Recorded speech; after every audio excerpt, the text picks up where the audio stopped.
Injustice.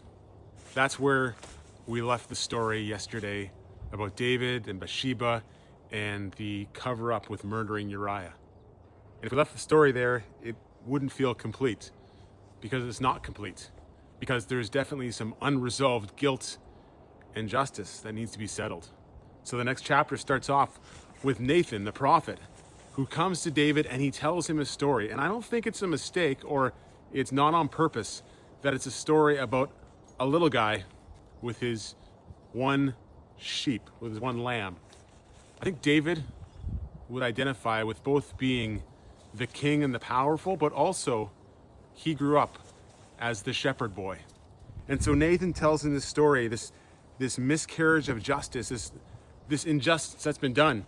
And David says, you gotta kill that man. We need to deal with that right now. And Nathan says, you are the man. You are the man.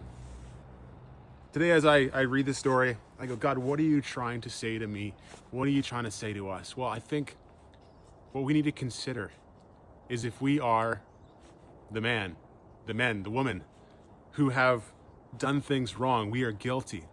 I believe it's true that, in a sense, we're all guilty of sin. We've all done things.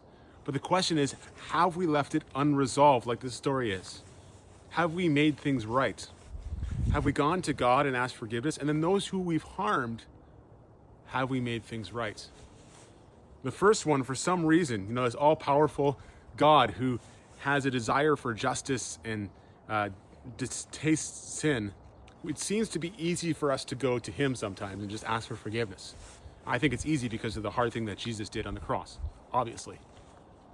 But what we find more difficult at times is going to others and making it right. And I think what this story tells us is that we shouldn't leave justice, especially when we are the ones who are guilty. We shouldn't just wait it out.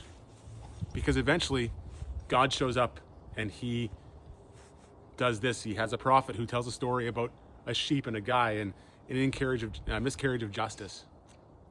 So is there guilt that you're carrying? Is there maybe shame you're carrying?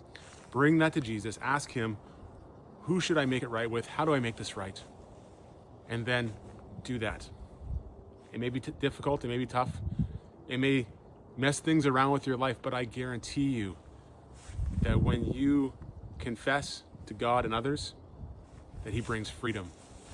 And you can worship just like David did at the end of the story and move on and become the guy who's in the right place at the right time as we see him going back out to war.